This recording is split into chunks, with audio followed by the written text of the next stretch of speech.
Right, welcome everybody. This is the full-length video on the Broadsides Empires of Steel matchup between Goeben and Admiral Troubridge's force. So you will have seen some highlights of this in the main video, but this is going to go a bit more into depth in the game system and the whole way this played out, as well as explaining some of the rules.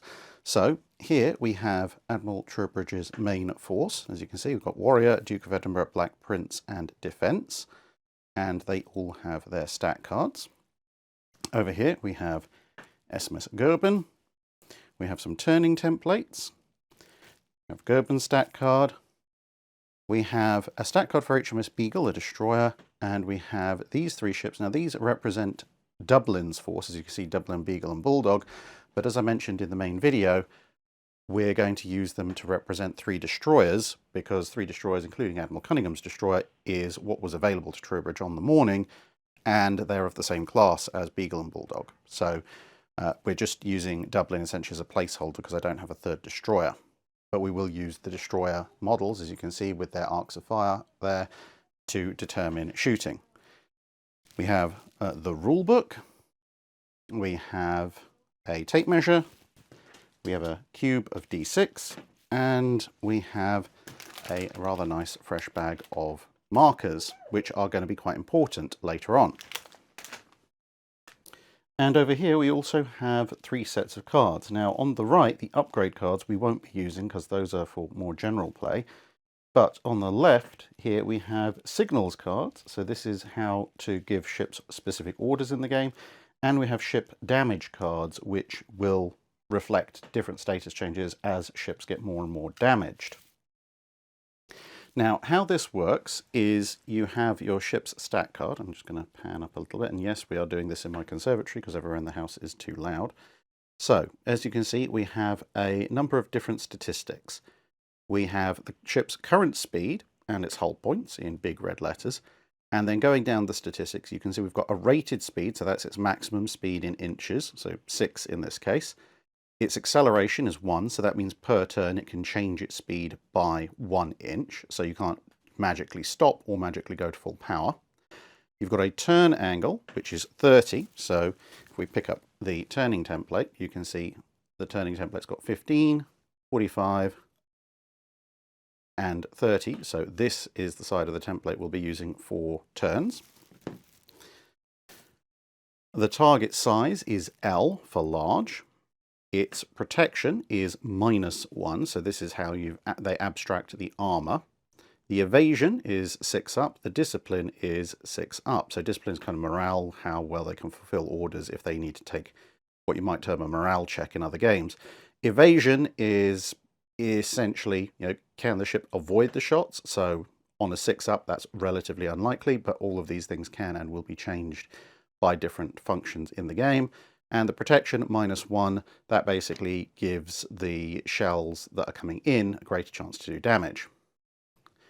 Then we have our gun batteries. So as you can see, we've got primary, secondary, tertiary. So the primary is the 9.2 inch, the secondary is the 7.5 inch, and the tertiary is all those little small guns.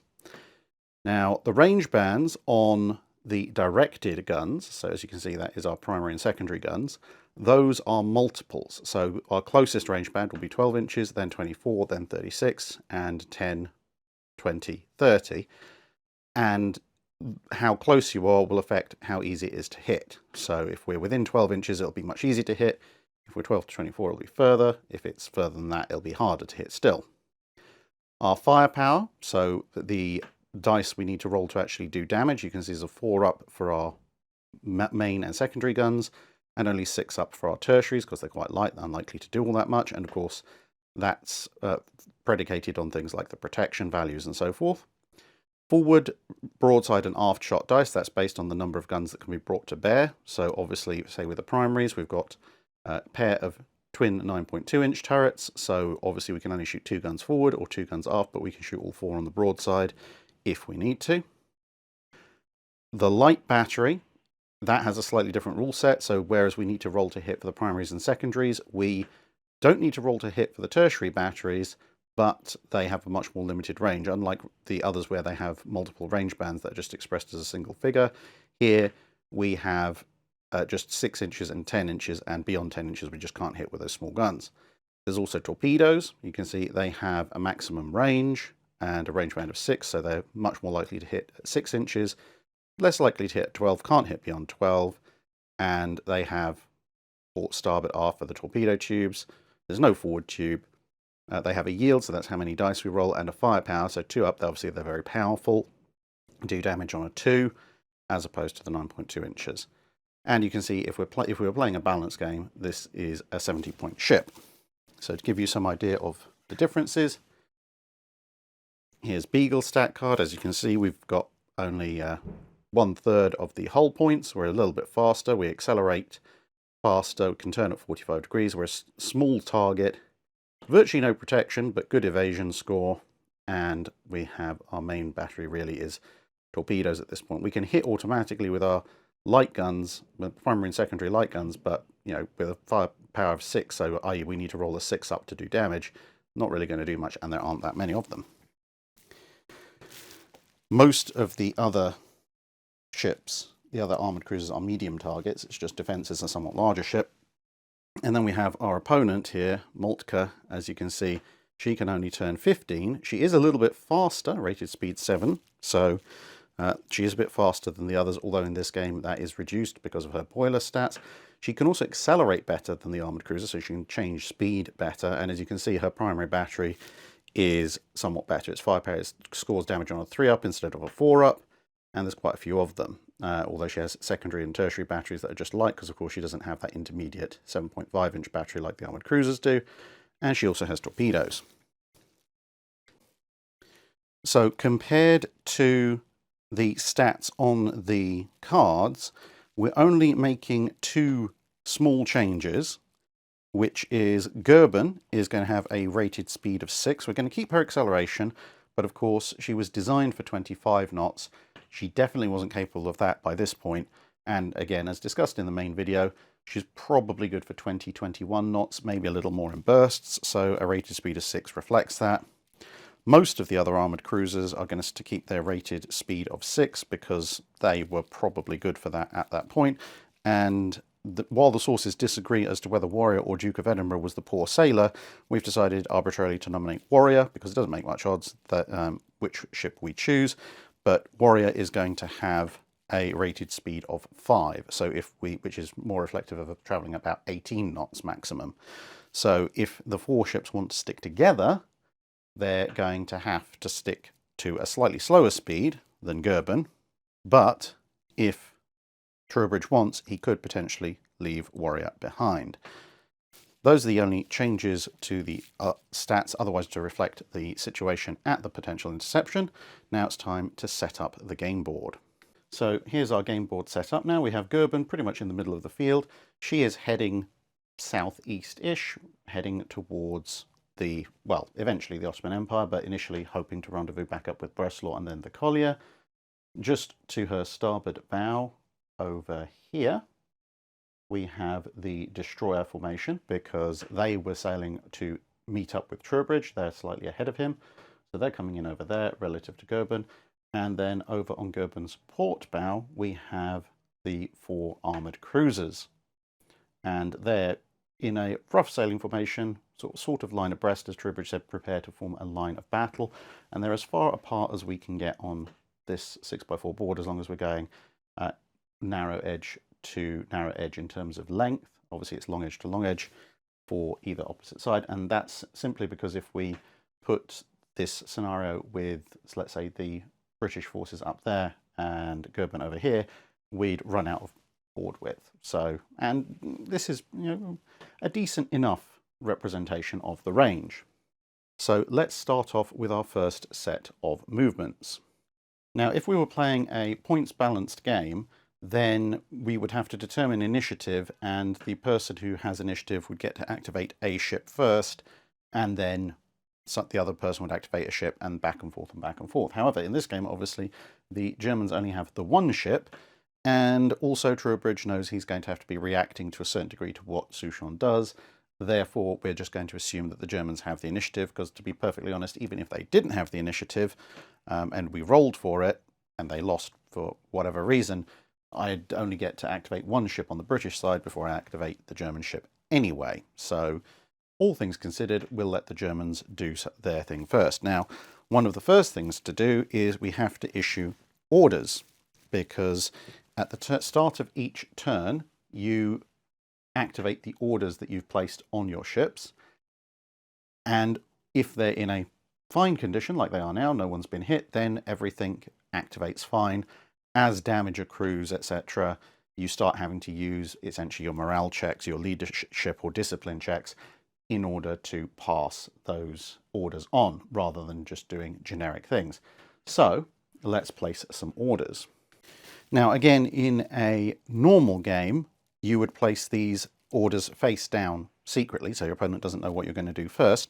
But for the sake of this game, A, I'm playing both sides, quite literally, and B, it helps for you to understand what I may or may not do. So there's one order card which I'm not including, which is launch aircraft, because, well, there aren't any aircraft here. But as you can see, we've got multiple other orders. We've got damage control, obviously not needed because no one's damaged at the moment. Smoke screen to help with evasion. Evasive action, perhaps if there's torpedoes coming along. More speed, which obviously if you need to get away from someone. A torpedo run might be helpful later on in the game. Come about, so more turning. Ramming speed, which you never know. And gunnery control, which obviously helps improve your shooting. So, for the purposes of this game, we're starting off with everybody at speed 3, about 18 knots, which is historically roughly what their cruising speed actually was. And so, if we imagine we are Admiral Souchon here, and he's looking across the sea and he's seeing a British formation arriving on the far side, the most likely thing he's going to do is he's going to try and come about. Because remember, the fear that the British had at the time was that Souchon would just circle around them and shoot them at long distance. And, well, it's not a bad tactic, so that's what Souchon is going to try and do. Whereas if we come over to here, remember the British ships have a weaker acceleration, and Troubridge is very conscious of the fact that he thinks that Goeben is massively faster than him. He doesn't know that he actually isn't, so he's going to try and put on more speed. Meanwhile, over in the destroyers, they're going to start immediately laying a smokescreen, because the last thing they want to do is to be blown apart by the distant form of Goeben using long-distance gunfire. So if we take a quick look at the stat cards, you can see everybody is currently set to speed 3, because that is the speed that they've started out with. But as we've said, you have the ability to accelerate. So Goeben obviously is going to want to go as fast as she possibly can. So she's going to accelerate from speed 2 to speed 5. And remember, she can only go up to a maximum of 6 because of her limited engines. So I'm going to take the come about order off her for a minute. And the come about order means that I can turn before I move. So normally you turn after you've moved. But in this case, I've made the come about order. So I put my turn template there, hold it down so I can turn 15 degrees because I'm a big ship. And I can already turn myself 15 degrees. I have my turn, my maximum speed at the moment is 5. So it's a bit difficult to do this one-handed. So I can move forward 5 inches, and then I can grab my 15-degree turn template and I can turn again. So effectively that's given me the same maneuverability as the armoured cruisers. Now coming over to this side, of course everyone's going to accelerate, so they're going to go up to a speed of 4.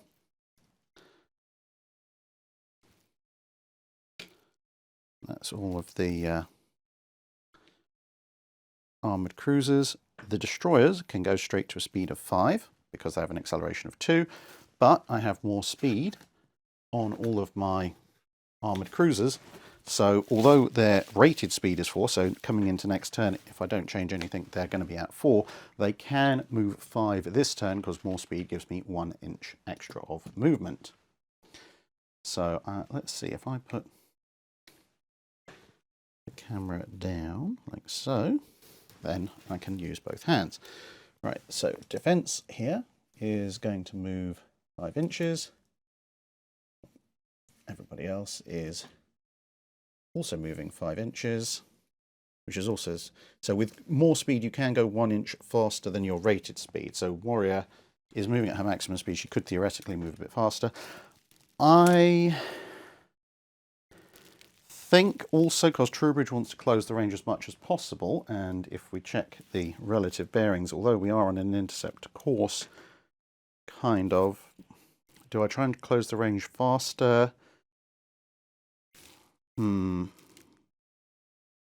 I think I'm going to stay on my intercept course for the minute, so I'm not going to do any turns. But we also have our destroyers over there who can move 5. And they are going to lay a smoke screen. They're laying a smoke screen to make themselves harder to hit. So we have a smoke screen marker. And they are going to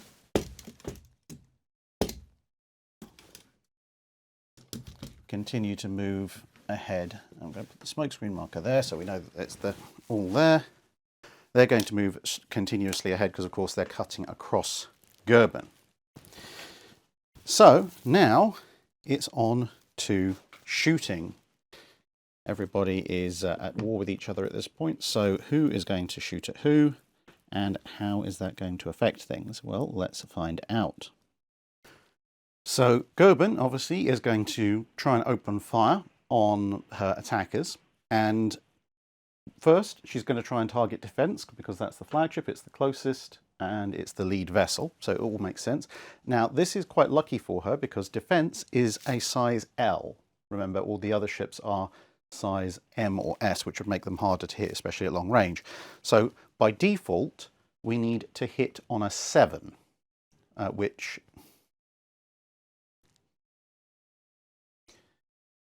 So by default, we need to hit on a 7 on a roll of 2d6. However, we have range to account for. So her secondary batteries can go up to a maximum of 18 inches. But as we can see, that's well out of range. So basically any one secondaries are well out of range at this point. And with her primary batteries, so the ones that have multiple range bands, they have a range of 10 inches per range band.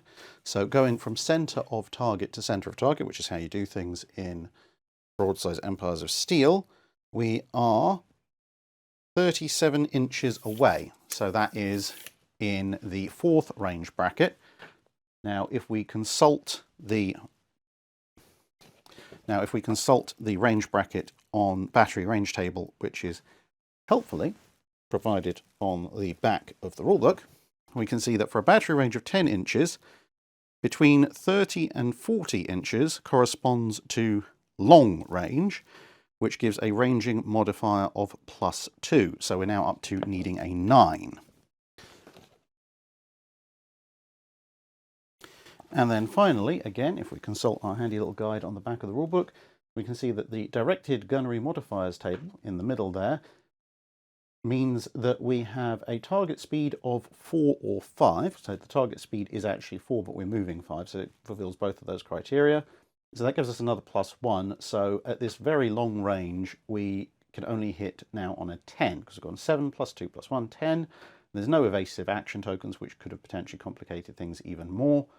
So we need to roll 10 on 2d6 to hit. So let's roll our 2d6. And we got a 9, 6 and a 3, so just not quite enough, so we missed. So at that point in the rules, we proceed to step 6, which is after we've fired all of the ship's directed guns, if we hit the target, we add 3 aiming tokens to the ship, otherwise we add just 1. So we missed, so we're going to add an aiming token, a shell splash, and essentially what this is doing is, realistically, it's giving us a helpful correction on our range bracket. So Gerben's fired at defense, she's missed, albeit rolling a 9 when we needed a 10 only just, but that's giving additional data to her gunners to help her correct her fall of shot for the next salvo, which will be in the next turn. So if she chooses to fire at defense again, there'll be a favourable modifier for her in the next turn. Now, in exchange, defense is going to try and fire back with her guns. Now, with Gerben, we didn't check the broadside to see if we could fire all of our guns because it was fairly obvious. You've got those little red markers you might have seen earlier, so that was her broadside arc. So as you can see, she has the entire British cruiser formation in range. With defense, it's slightly less certain, so we will check that yes, she can actually broadside Gerben. So she is going to try and hit, because why not? And her guns have a primary range band for directed fire of 12 on the 9.2s and 10 on the 7.5s. As it happens, because we are 37 inches away, we know that because we measured that already, that means that she's also in the long range bracket against Gerben, which is a target size L, so we have a 7+ start off. Then we have +2 because it's in the long range bracket. And then we have to go, okay, how fast is Gerben moving? Well, she's moving at speed 5.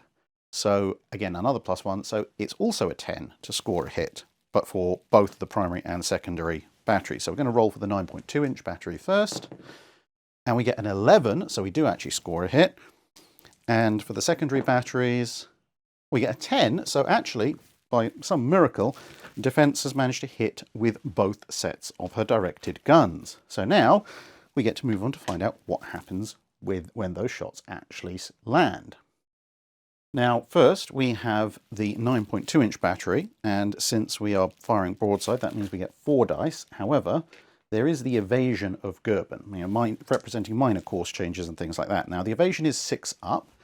If Gerben was running away or charging down, so presenting a narrow target profile, we'd get a bonus to our evasion. And likewise, if the target is obscured, like the destroyers are, we get a bonus to our evasion. But since we're broadside on, we don't get any bonus. But what we do get to do is roll 1 dice for each shot dice, so 4 from the 9.2 inch battery, and any that match the evasion score or higher, then we get to remove that dice. So 6 up, basically. And we remove 1. So we're down to just 3 9.2 inch shells now. Then we have to see how much damage has been caused by these 3 hits. So first we're going to roll the 3 dice that we have left, and we get 3 5s, which is quite good. Now we have to compare the protection stat and on the target, on Gerben, with the firepower stat on the 9.2 inch guns. So what happens is we need to work out our firepower stat. So our firepower stat is 4 up. So far, so good. We're above that. But we need to add the protection factor of Gerben. And Gerben has a protection factor of 1, which makes it a 5. Now you might be thinking, oh, hang on, that's not great because, isn't this a bit unrealistic? 3 9.2 inch shells hitting Gerben, that shouldn't inflict 3 points of damage on a hull that only has 8 right out the bay. Well, you'd be right, and that isn't actually what happens, because where the number that you've rolled on your dice matches the number required to do anything, you take a damage card. It's only if the number exceeds the number required that you actually inflict a point of damage. So although we've got very lucky with our dice, Gerben draws 3 damage cards, which we'll put there for the minute. She hasn't actually lost any hull points. So essentially this represents 3 9.2 inch shells, by luck more than judgment probably, smashing down on the ship, but they haven't breached her armor, but they are potentially damaging other things, fire control systems, unarmored portions of the ship, etc. So first we have a bridge hit, which means that Gerben in future will ignore the effects of any order cards that she's given. Clear the decks. I've got to repair that and any other clear the decks cards before rolling to repair any other damage cards. And hold below the waterline, which adds a flooding token to the ship. So we'll go over here, we'll find a little water droplet token indicating flooding, and we're going to add that to Gerben. And bear in mind, this does not represent a breach in the ship's armor, it represents a hole below the waterline, so perhaps the shell has hit at the bow, where there's very little armour, if any, but there's still some flooding. Now, of course, we do have to deal with that, because that potentially could cause damage going further down the line. But let's see what happens with our next salvo. So we've also got the 5 dice from the 7.5-inch guns. So, of course, Gerben, with its 6-up evasion, gets a chance to reject some of those. It doesn't. So we roll again, and we know now, because it's got the same 4-up firepower and protection of 1, that we need 5 or more. And this time we get 2 5s, so we're rolling pretty well. That's 2 more damage cards. So we've got another "This ship ignores the effects of orders" cards, bridge hit, and a "Main turret silenced, halve this ship's primary battery shot dice." So this isn't good for Gerben as of yet, but we don't know what's going to happen going forward with repairs and so forth. So we move on to Black Prince, and Black Prince has 4 9.2-inch guns, same as Defense, but in a slightly different configuration. So again, we've already worked out the calculations. We need a 10 to hit, because she's 2 inches further away, but that's still within the range band. So 10 to hit, nothing, so misses. Then we have Duke of Edinburgh, same armament, because Black Prince and Duke of Edinburgh are the same class. She's in a slightly further range band, so she needs an 11 to hit, nothing. And Warrior also needs an 11 to hit. Well, Warrior actually has 7.5-inch guns as well, so we can roll twice, but she needs an 11 to hit with either. She gets a 10, so if she was a bit closer, she would have hit, but she's not, and she gets a 4. So none of the other British ships hit. Defense has just had a really, really lucky day. So now, as you can see, there's lots of shell splashes around Gerben. We've got a cluster of 3 from Defense, because that's what Defense gets for hitting her, and we've got 1 from each of the other ships. Now, this could actually be bad for me going forwards, because although you do get a ranging modifier that's positive for an aiming marker that you've put down, and when I say you, I mean a given ship, you get a negative modifier for every marker from other ships. So although Defense is now quite nicely locked in, the other ships are going to be facing a -5 modifier. And Defense, actually, because the other all 3 ships all fired, is actually not getting any benefit. Because she gets +3 for her markers, but -3 for the other 3 markers. And so that brings us to the end of turn 1. The destroyers can't do anything. They're massively, massively out of range. So now we just have to see, can Gerben deal with this damage? So we get to roll 2d6 against our discipline, which is a 7-up, to try and clear these things. So we've got to clear the decks. We have to get rid of this one first, but we've got a total of 5 attempts to make. So let's see, our first roll is 6 plus that's 9, so we can get rid of our clear the decks, which is good. Then another roll, and now we can choose. We get another 9, so we're going to get rid of the flooding one, because that's not good, so we can get rid of flooding, so we're not going to take any damage. Good German efficient damage control crews. Another roll of 5, so one of these cards is staying. Our next roll is a 3, so another card is staying.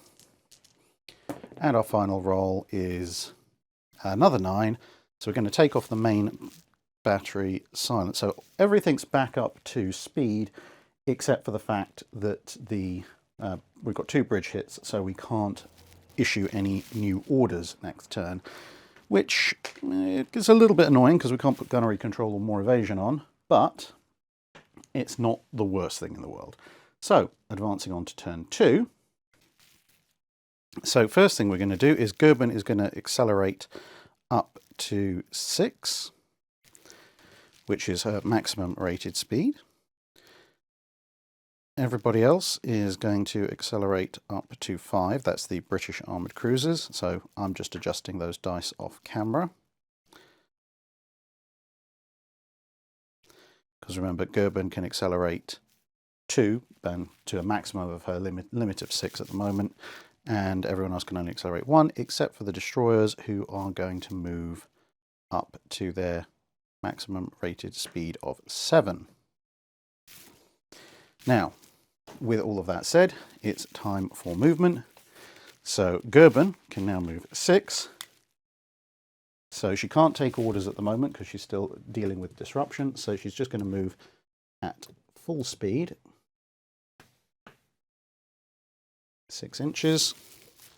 And she is going to turn again using the template, keeping her broadside, and also trying to do that circle strafing that we know she's trying to do, because her objective is essentially to get to the far side of the board, the kind of the British side, because at that point she's got past them. Now, of course, the engagement theoretically would continue, but for the purposes of this game, we're going to say that if she manages to substantially get past the British, then she has succeeded. Then we've got our destroyer formation. So I have to work my way along here. So they're going to move their 7 inches. Now they are properly crossing the T, and they are going to maintain their smokescreen order. Make them hard to hit, just in case. And Troubridge is going to not order more speed this turn. He's actually going to order gunnery control, because he desperately needs to score more hits. So we've got I'm going to have a gunnery control card, as you can see here. So they are all going to move 5. So we'll reduce our range down to 5. This is the maximum speed that Warrior is actually capable of.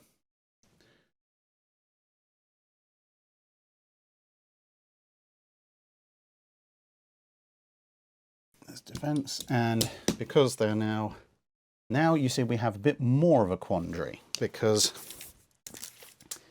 Gerben has moved such that Warrior can now only shoot with her forward guns.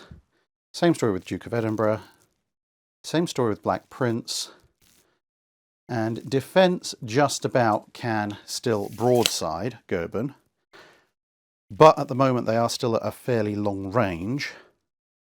So does Troubridge continue to try and close the distance, or does he accept the loss of firepower?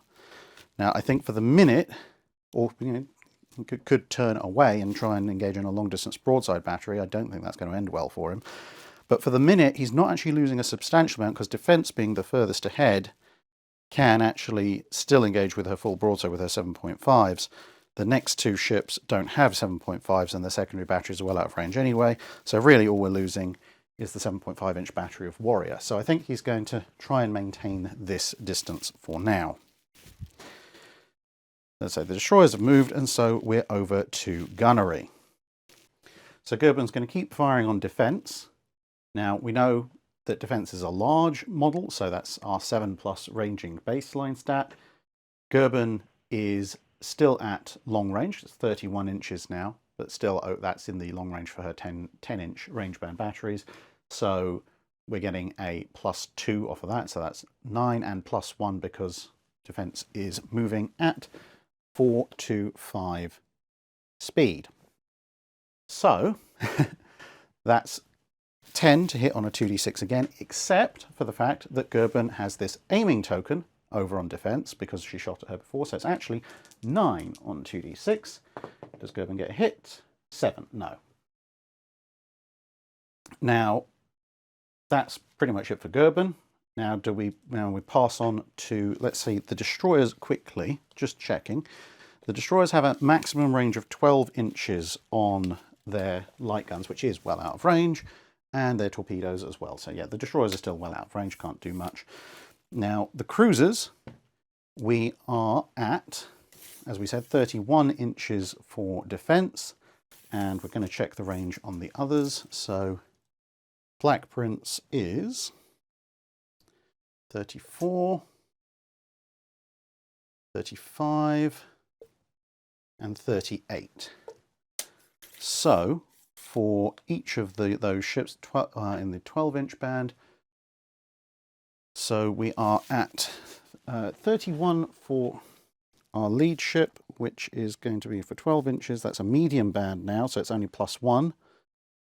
So firing at large, 7 +1, and Gerben, however, is moving at target speed 6 now, so she gets there's a +2 modifier for speed instead of a +1. So we're still looking for 10 to hit, and that is going to apply to pretty much everything. No. So it's going to be a 10 to hit for the 9.2-inch batteries, but because the 7.5-inch batteries have a range band of 10, they are actually still in the long band. So because Gerben's moving faster now, the 7.5-inch batteries need an 11 to hit. And for defense, there's no change from the hit markers because she gets +3 for her hit tokens, but -3 for all the other ships' tokens because confusion of fire. So 10 to hit for the 9.2-inch battery on defense. She gets a 9, so that misses. 11 for the 7.5-inch battery. That misses. And then we have a 10 for Black Prince. No. Duke of Edinburgh. No. And Warrior. Also no. Which also means that we are now down, because everybody's missed, we're just down to 1 of each. So that's actually really bad for the British ships. Maybe they should cease firing until they get a bit closer. So that moves us on to turn 3. Apart from working out if Gerben can get rid of these 2 bridge hits. So a 6, no, and a 10, yes. So one of those bridge hit tokens is resolved. And now over to turn 3. Well, the eagle-eyed amongst you might have noticed in turn 2, I did actually start off with a gunnery control order on the British cruisers, which I failed to actually use, which allows you to re-roll 1 dice on your 2d6 to hit. But, oh well, such is life. Now, Gerben has maxed out at 6 speed. Now, Troubridge is going to get pretty desperate to close the range, so although Warrior can only do 5, we're going to have everybody else accelerate up to 6. Of course, the destroyers are already at their maximum, but it's Gerben's turn to go first. So she's at speed 6. Here's our lovely dial. So she is going to move 6 inches, and she is again going to turn 15. Because she's still keeping her specific target defense, but also the rest of the British ships in her broadside arc. We've still got our splash tokens. And then we've got 7-inch movement on the destroyers, who are going to keep up their smoke screen, but they are getting much closer now. I'm just going to check the range. This not quite within 12 inches, but Gerben might have to deal with them sooner rather than later, probably next turn. And then we have 6 inches of movement for defense, 6 inches of movement for Black Prince, 6 inches of movement for Duke of Edinburgh, but only 5 for Warrior. Now, however, Gerben is no longer in the broadside arc of any of the British ships. So this isn't brilliant. They are closing the distance gradually, but Gerben is keeping the distance open. Though we are running out of board space, and those destroyers are beginning to make a head-on attack. So as I say, Gerben may have to deal with other things sooner rather than later. But it is time for Gerben to try and shoot at defense. Now, of course, we are not able to issue order cards because we've still got that 1 bridge hit to resolve, but let's check the distance. Distance has fallen to 27 inches, which means that we're still shooting at a large target, so 7 up. 10-inch range band is now medium, so only +1, so 8. But defense is now moving at full speed, +2, so 9, 10. So it's still a 10 to hit at these longer ranges. Does Gerbing score hits? Yes, she does. She has actually got a hit. Now we have to check our broadside. So that's 8 dice. So 1, 2, 3, 4, 5, 6, 7, 8. And defense has an evasion of 6. So we roll the 8 dice first to see if there are any 6s to remove them. One of them is evaded. And now we have to compare the firepower, which is a 3 up on those 11-inch guns, against the protection, which is -1 for defense, because she is an armored cruiser. So that reduces firepower from 3 up to do damage to just 2 up to do damage. So 1s will automatically fail, 2s will cause damage cards, and 3 or more will cause a whole point of damage. And if we get a 6, that's 2 points of damage. So we've got 7 dice. Let's see what happens. We have a 2, so that's a damage card. Don't know what that's going to be yet. We have a 5, another 5, another 5, so 3 5s, 2 4s, and a 3. So that is 6 points of damage plus a damage card. The damage card is half the ship's primary shot dice because the main turret has been silenced. However, that is 6 hull points of damage, and poor old defense only has 6 hull points. So defense is in fact going to sink this turn. However, because of course this is an abstraction, we're firing first and then firing in turns, whereas everyone would be firing simultaneously in real life, and ships do take time to sink. The game has a mechanic whereby if a ship is reduced to 0 hull points and sinks, that only takes effect at the end of the turn. So defense still will get to do something this turn, but at the end of the turn, she is going to be sunk. Yeah, that's not good for Troubridge. I mean, he might survive, but there you go. So Gerben's got a very effective set of guns off. Of course, actually, she would have, even if she's rolled a 9, because I forgot to account for the aiming marker. But, you know, it didn't make much odds in any case. She still hit. And now we need to figure out what happens from the British perspective. Now, they can only fire their forward battery, so we might as well start off with defence.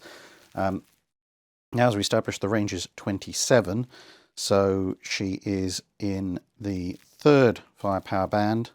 She only has 2 dice from the forward gun turret, so she's shooting at a 7+ target in the medium range band, so that's +1, so that's 8. The target speed is now 6, so that's 9, 10. Reduced to 9 for the 1 target marker that she's landed from missing last time, but then put up 10, 11 to 12 from the other 3 from the other 3 ships. So she needs a double 6 to do anything before she dies, and she doesn't get it. And then as far as the other ships are concerned, well, I mean, technically you've got a lone 7.5 inch shot, which gets a 7, so no. And then for the others, we now have to check range bands because we're looking at a 12-inch range band, but what have we got? That's 30, 31. So Warrior is getting a +2, plus the +2 for speed. So for Warrior, it's 7 + 2 + 2. So 7 + 4, 11, 10. 11, 12, 13. So we can't actually get 13 on 2d6. So there is actually a rule for if it's over 13 in here, in the rules. So let me just check that. 13, you proceed to step 6. So basically, if Warrior wants to fire, there'll be an aiming token for her. But since that's not going to really help, then I'm going to decide that Warrior doesn't fire this turn. And the others, they also need a 12. I don't think it's worth them firing this turn either because they're only going to get 2. I think Black Prince will continue to fire just to see what happens. No, she doesn't hit. So right. So Then we have the destroyers, which, as we established, are out of range, so we don't need to do anything there. And Gerben has suddenly turned the tide of battle. So at the end of this turn, we take rid of that. We roll to see if Gerben on a 7... Nope, still can't get rid of that annoying order card. But HMS Defence has very sadly been sunk by a single massive broadside from Gerben. Now, it's movement time for the Germans. Now, the Germans do have a little bit of an issue because whatever happens now, we are going to have destroyers in play. Now, Gerben, of course, is moving at speed to try and get away from the British cruisers. And since she still can't take orders because they're clearing the bridge still, she's going to be moving 6 inches there.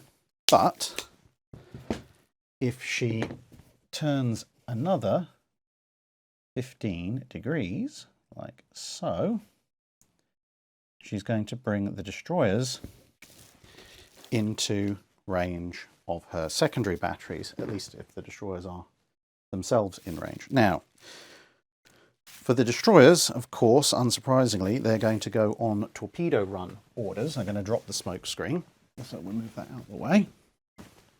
And they're going to continue to try and get ahead of Gerben because they don't want to be in that secondary arc. So 1, 2. In fact, that's actually going to reduce her speed to 5 because we don't want to end up shooting ourselves because you can't shoot through friendly with torpedoes. And that means that actually 6. So there's going to be a very narrow margin, but in theory, all 3 can fire. So they're on their torpedo run orders. Adjust the camera a little bit so you can still see those.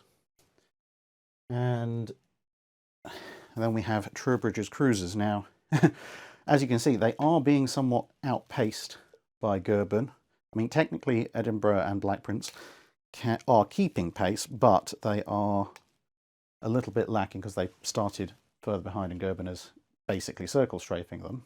So, I think at this point, it's probably worth trying to bring their broadsides back into play. So, they're going to move 6. And in actual fact, they're going to move they're going to move 6 because they're going to be on gunnery control orders, and this time I'm actually going to remember to utilize that. So I was thinking about maybe doing more speed, but then I realized that would probably not help matters. Now, of course, these ships are slightly harder targets because they are medium targets. They can turn 30 degrees, so they're going to make their first turn of the game, which is going to bring them broadside, on.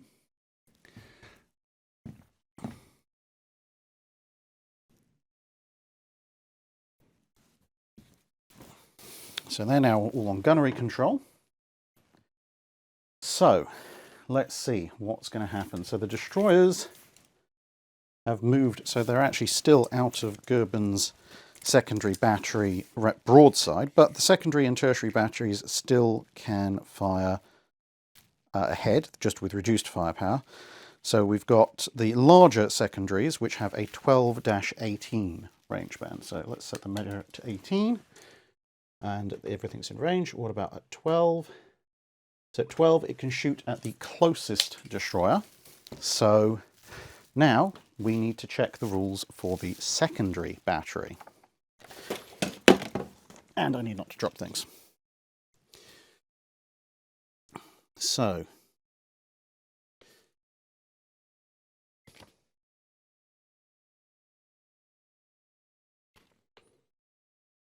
light gun batteries, here we go. So we measure the distance. We draw a line from the center ship. Yeah, we've done that. We check the range.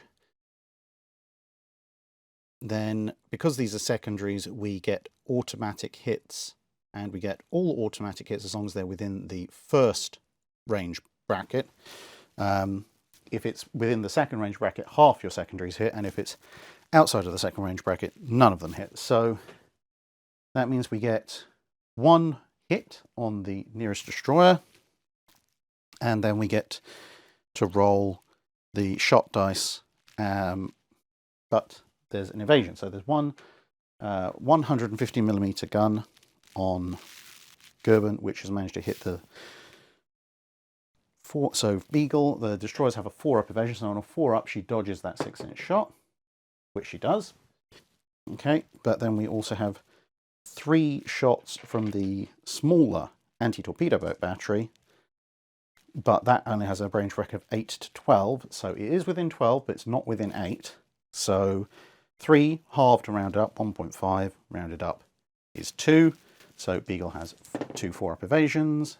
1 hit is suffered, so we have a firepower of 6 because it's only a light gun, but Beagle's protection is -4. So it's 2. A roll of a 2 inflicts a damage card. A roll of a 3 or more inflicts hull damage. 2. So just a damage card on poor old Beagle, or one of them. The ship, engine damage. The ship's speed rating is reduced by 2. Immediately cut this ship's speed to 2. So now that's not bad for a single anti-torpedo boat shell. But now we have the main broadside battery, and she is obviously going to aim at Black Prince.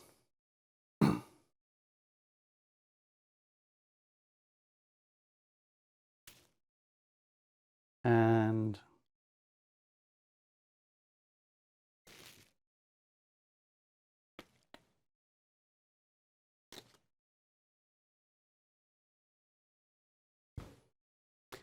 so she's going to aim at Black Prince. And since we cleared the bridge hit before, that means we can go on to gunnery control. So now we have to work out a new fire control solution. So let's work that out now.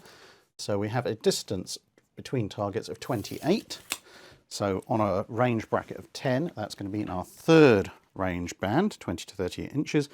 So Black Prince is a medium target, so that's 8 by default. The range modifier is +1, so that's a 9. And Black Prince is moving at 6, so that's 10, 11. And there's no fire hit, there's no hit tokens to speak of, so it's just an unmodified 11. But with gunnery control, we get to re-roll one of these dice if we fail.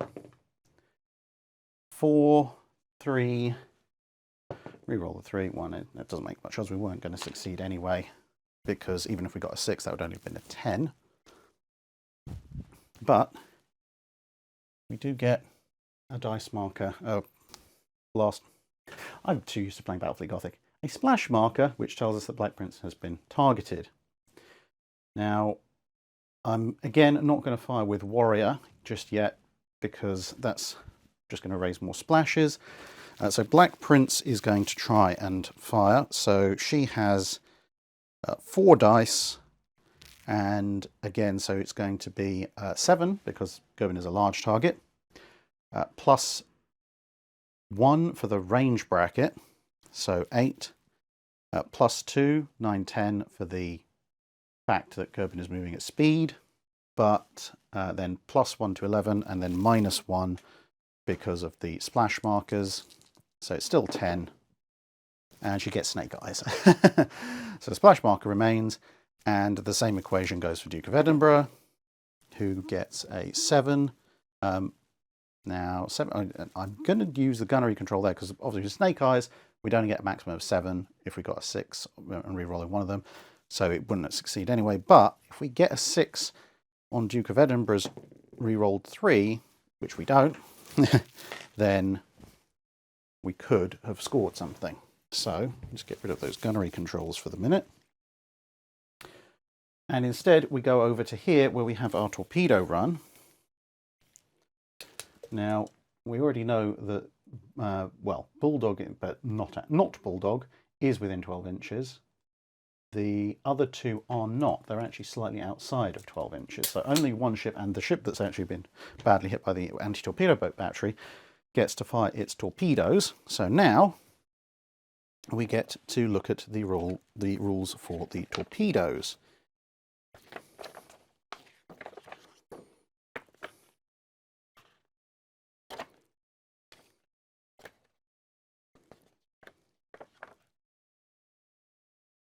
here we go. Right, so we have 2 starboard torpedoes, range band of 6, maximum range band of 12. And then we measure the range to target. So target ship has L, M, or S, so it's a large, so we're starting off with a baseline of 7. The distance in inches, yes, we've already done that. If the line between the centre of your ship and the target passes through any part of any other miniature, you cannot shoot. Yeah, we know that already. Right. Consult the battery ranges and torpedo attack modifiers and apply the ranging modifiers. So, torpedo attack modifiers. Target is at speed 6 or more, Gerben is, so that's +2, so we're at +9 at the moment.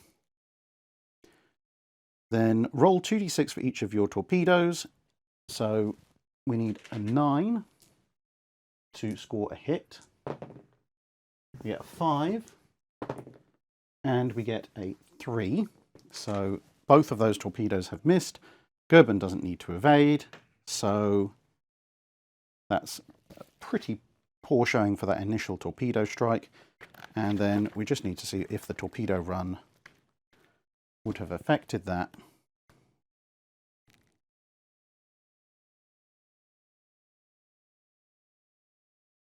No, so the torpedo run order is actually what allows you to fire the torpedoes in the first place.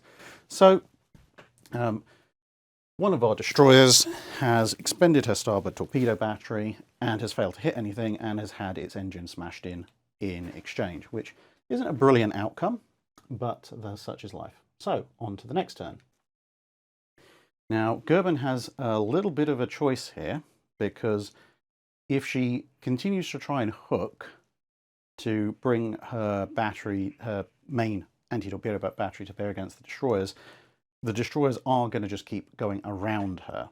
So that's not a winning move. If she decelerates, the cruisers can catch up, and the destroyers probably can get close enough anyway at this point. So I think, although she is charging into the teeth of things, I think Gerben is going to have to keep going, because if she decreases her movement, it's not fundamentally going to change anything, I don't think. If she drops her speed to 4, the destroyers are still going to be in range to target her. So she's going to move forward 6 inches. She is going to turn 15, at least present a slightly more difficult target. And since she can now go on orders, she is going to go back on gunnery control.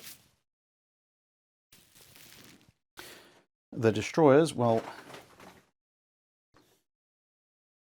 this ship can only go 2 inches and is going to do that. And she expended her starboard torpedoes, but she can turn 45 degrees. So she is going to do that. She's going to basically try and come about. The others, however, they can move 7, but they're actually going to slow down to 5, which is the maximum they can slow down because they've got an acceleration of 2. And they're obviously going to go on to torpedo run orders, and they are also going to turn 45 degrees. So since this is the damaged one, I'm going to swap them markers over just for the sake of making these calculations somewhat easier. So they're on torpedo run orders, Gerben's on gunnery control orders, and over at the British cruisers, we're going to have Black Prince is going to keep going, Duke of Edinburgh is going to keep going, and Warrior's going to bring up the rear. And they're going to go on gunnery control as well. So, we're now checking ranges again. So, Gerben to Black Prince is 28. 28. doesn't matter for them. So Gerben is going to fire at Black Prince. So we start off with 8 plus 1 plus 2 for speed. So 9, 10, 11, but minus 1 because we have our splash marker. So 10 to hit. 6 and a 1, but we can use our gunnery control. 5, right. So Gerben has scored a hit on Black Prince. And we've got our 8 dice. We saw how this worked out for defense. This could end quite badly. So Black Prince is going to obviously try and evade. Any 6s? No. And then we have our firepower of 3 modified by -1, so 2s to do damage cards and 3s or more to take off hull points. Oh, that's not brilliant. It's 3 1s and no 2s, but we have 3, 4, 5 and 2 6s. And I'm just going to check the determination of damage.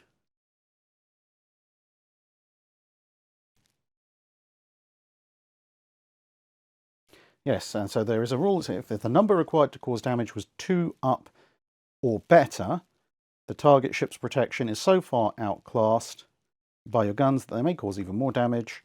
The target hull integrity is reduced by 2 instead of 1 for each 6 that we roll. So we got 3 that were between 3 and 5, and then we got 2 6s, so that's another 4 points of damage. So 4, 5, 6, 7 points of damage, and that means that Black Prince has also now been sunk. So Gerben is not doing half bad at the moment.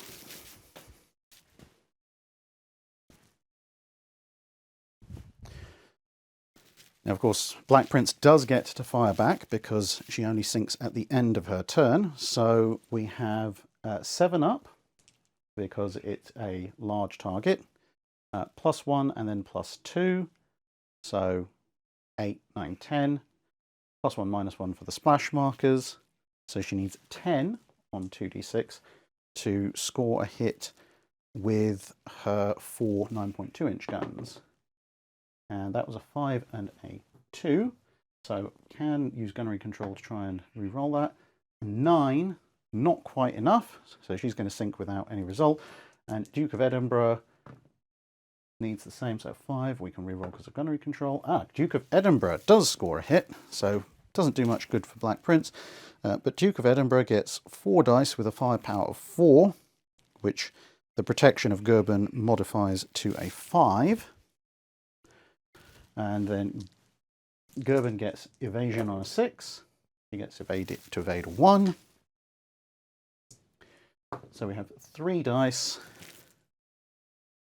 And we need 5s to do damage. 5 to issue a damage card. 6 is to actually take hull points off.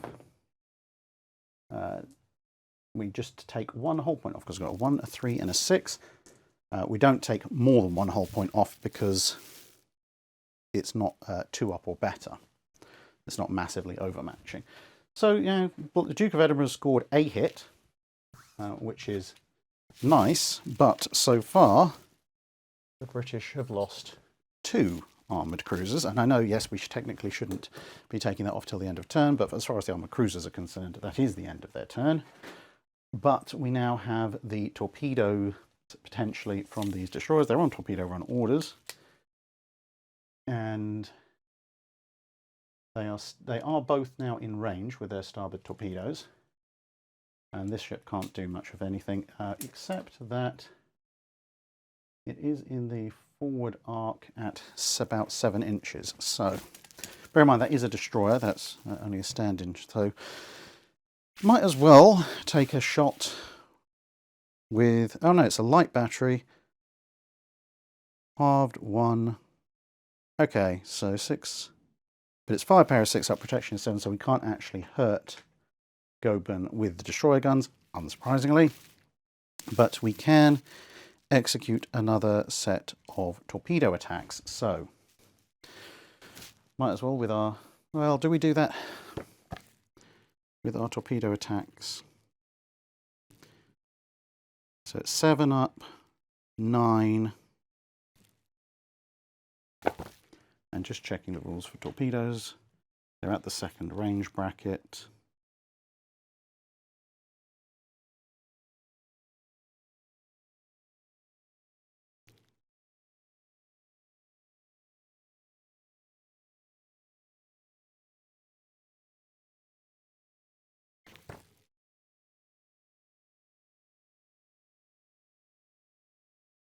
Zero, so it would be 7, 9.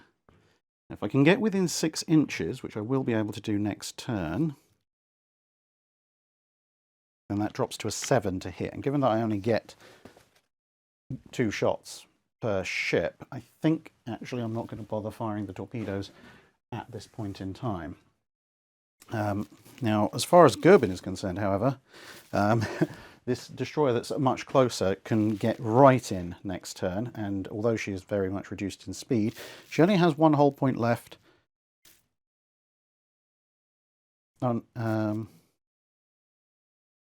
Yeah. No, she's just taking the engine hit. So okay, she's still got a hull point.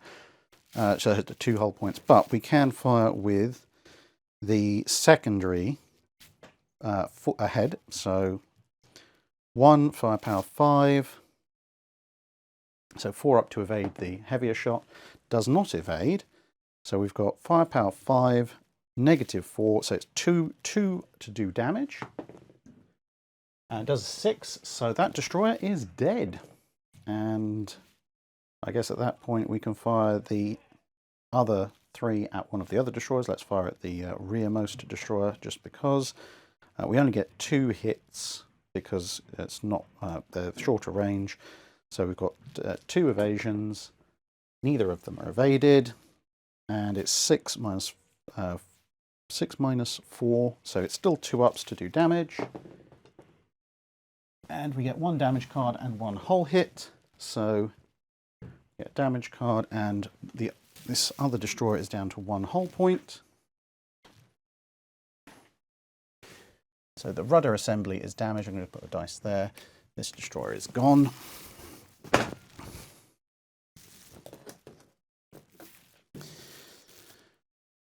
And now the rudder assembly being damaged in this case isn't too bad, because it says when the ship moves, it must move to starboard and it must move its maximum amount, which is what we kind of want to do anyway. But it's not looking good for the British, so it's on to the next turn. All right, so next turn, Gerbin potentially has a lot of things that she can do. So I think she's going to stay on gunnery control. Now the question is, if she continues to move ahead, she is going to move into point-blank range of those destroyers for torpedoes. If she turns, she might be able to bring some of her secondary battery to bear, but is also an easier target for the torpedoes. Whereas if she forges ahead, her gunnery is not going to be able to engage the destroyers as effectively. But I think Souchon, realistically, if he's faced with destroyers coming around to attack him, is not going to want to turn broadside to those torpedoes. So he is going to want to just forge ahead, make himself as difficult a target as possible, regardless of the effects that's going to have on his secondary gunnery. So he's not going to turn this turn. He's going to try and minimize that. So that's the movement. The British going to advance 6 and advance 5. And then we have the destroyers. Now they were on 7, they did reduce the speed down to 5. I think now we're going to reduce our speed down to 3. Basically slowing down and slamming the rudder around. And 3 there. And we know we have to move like so. There we go. And you're only on one whole point there. Now, this is going to be an interesting situation. So Gerben is, I think, going to continue firing on Black Prince, because realistically swinging her main guns around at this point is unlikely to happen. So let's check our ranges. We are at 26 to Duke of Edinburgh, so medium target 8, moving at speed 6, 9, 10, and in the third range bracket, so +1, so 11 to hit. They're going to be on gunnery control. Yeah, obviously gunnery control. And these destroyers definitely going to be on a torpedo run now. So 4, 6 would give us a 10, so there's no point. No, because we engaged the previous target before. So we miss, we get a splash marker, but nothing else. And Duke of Edinburgh, as we said, 12, it's 26, so 7 for being a large target, +1 for that range bracket, +2 for the speed. That's the other thing that's keeping us spicy that way. So 10, 3 and 3, and even rolling a 6 is only give us a 9, so that's not going to help. But there is just one splash marker now, because of course the one from defense is, or from Black Prince I should say, is gone, because Black Prince is also gone. So gunnery control didn't really help either of us there, because the range is still quite long, which is reflective of what Souchon, as we said, probably would be trying to do. However, we do have our 2 destroyers, and I'm pretty sure, yeah, the range is now within 6. So they're definitely going to use their torpedo run now. So again, we have our size of the ship is a large, so that's a 7. We're now in close range, so that's a -2, so that's a 5. And the target speed is a 6 or more. So again, another very good reason for keeping the speed up. So that takes us back up to 9, because that's +2 for Gerben. So for the torpedo to be on target, and we're firing 4 torpedoes, because we have two torpedoes from each destroyer, we need 9. We get a 10 and a 7, and we get snake eyes, and we get a 7. So 1 of the torpedoes is on target. Gerben gets to try and evade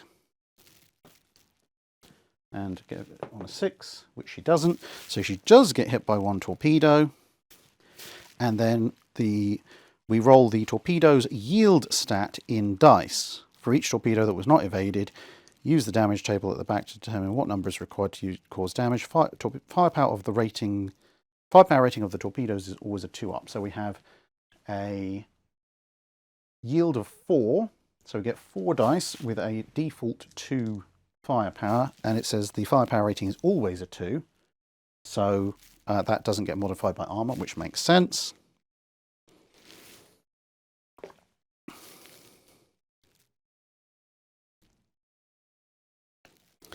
Right, and then we reduce hull integrity by 1 dice that rolls higher than the required number, and because it's 2 up, then 6 is double hull damage. So 1s don't do anything, 2s cause a damage card, 3s, 4s and 5s cause 1 hull point, and 6s cause 2 hull points. So 1, 1, 2 2s, 2 new damage cards are drawn, and 1 5. So not a brilliant thing to happen to Gerben, but she has only lost 1 hull point, which means she's down to 6 hull points in total, in addition, because of one of the shell strikes from earlier. And the 2 damage cards she's taken is, appropriately enough, a flooding. So I'll bring the flooding token in.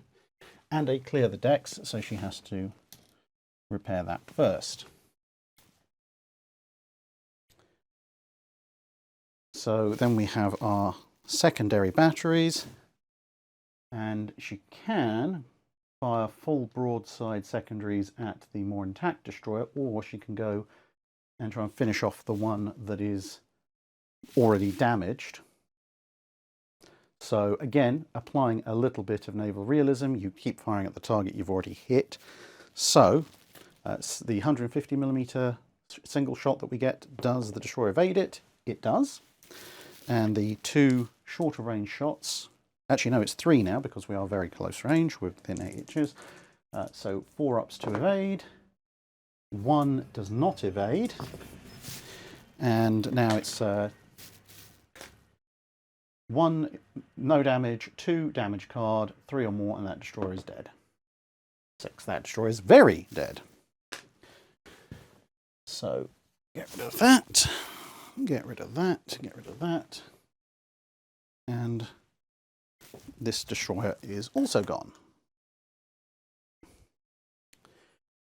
So that's all resolved. Now it's the start of the next turn.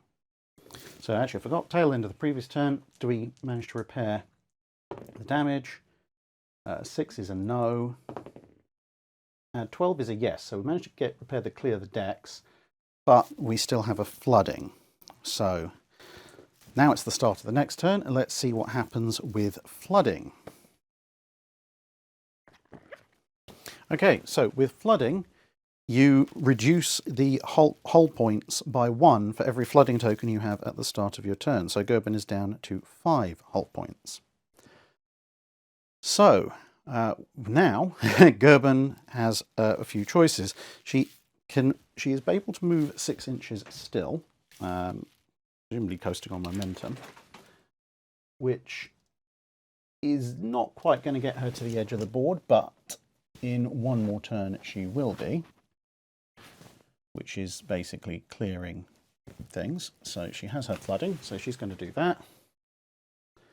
The destroyer, now the interesting thing is with the destroyer, I don't think she theoretically can, if she puts on come about orders, she can do 90 degrees, but that's still not going to bring her, that might bring her portside torpedoes to bear if she turns away, but then they'd also be out of range.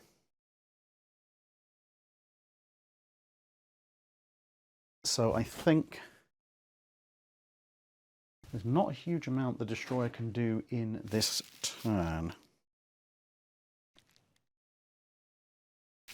The destroyer has dropped her speed down to 3. She's going to accelerate back up to 5. And she is going to use the come about special order, you know, just in case something really dramatic happens. So in actual fact I need to move her back 5 because come about allows you an extra turn at the beginning. So we're going to turn 45 degrees like so. Just realign Gerben, apologies. Then we're going to move 5, and then we're going to turn like so. This would actually be a really good angle of attack if she still had torpedoes, but she does not. Right. So over on the British side of things, we have Duke of Edinburgh, who is going to move another 6.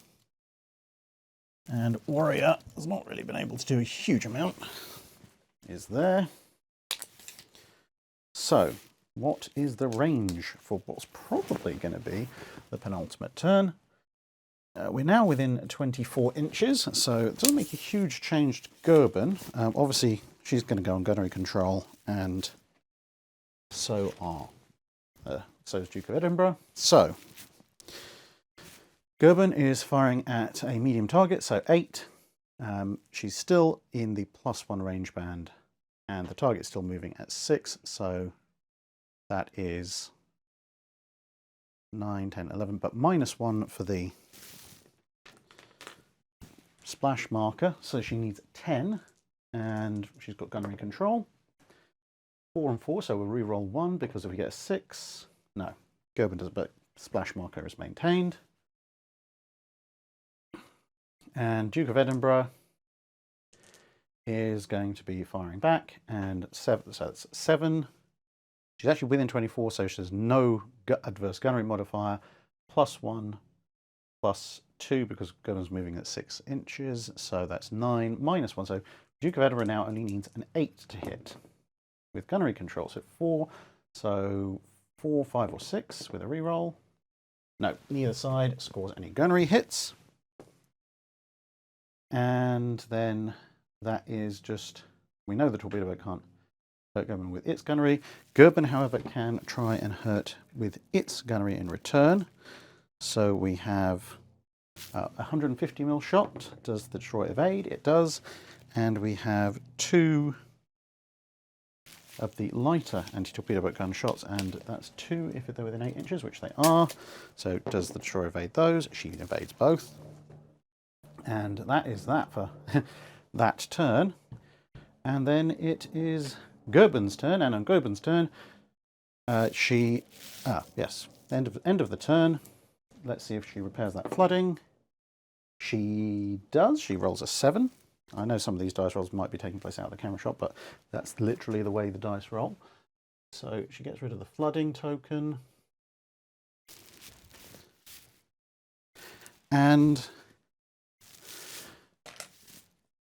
so now what we're technically on is the next turn, which is Gerben merrily proceeds off the board and the game is over. So what did we learn from this? So this was the situation, our final abstraction, which is that Gerben has managed to bypass Troubridge's squadron. She's managed to sink 2 of the 3 destroyers that came to help. She managed to sink 2 of the 4 British armoured cruisers that were around. And that's not an overall great outcome for Troubridge, is it? Because his flagship's gone down. He may have survived, he may not, but 2 of the most modern British armoured cruisers have been sunk. The other 2 aren't damaged. As I say, 2 destroyers have been sunk.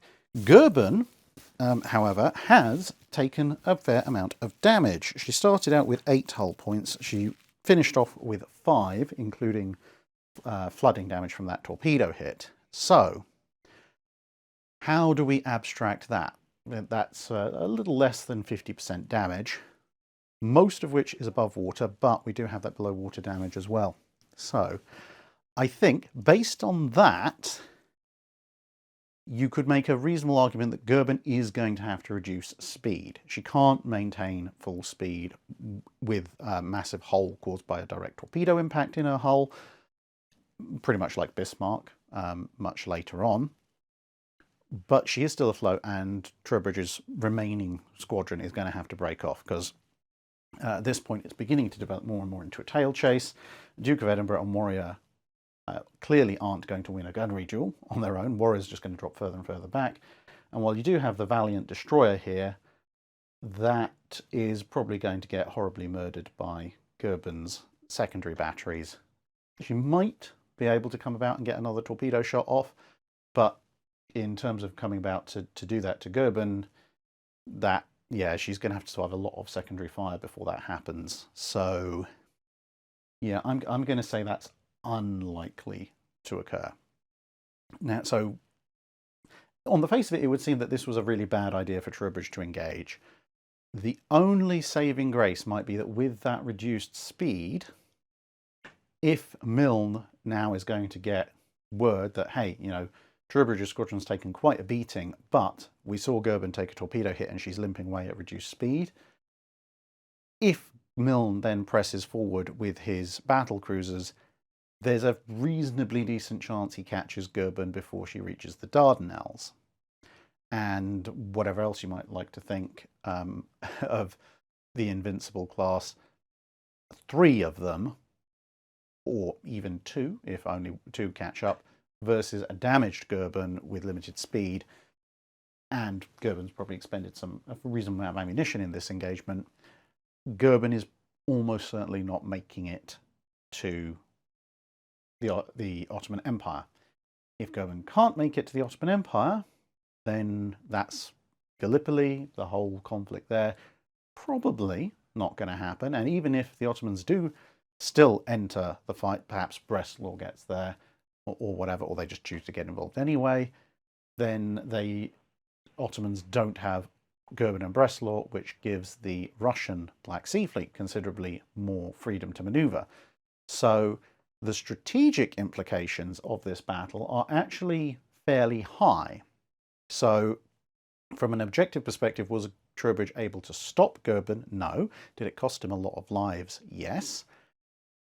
But his sacrifice may well have bought time for Goeben to be stopped by Milne and the battle cruisers if Milne gets his act together. So, a little bit of an interesting what if there. Thank you very much, of course, to Broadsides Empires of Steel for sending the game and the ships that we used to represent this. Let me know in the comments below if you liked me playing this out for you as a separate video to the edited highlights in the main video. And, well, see you again in another video. Thanks for listening.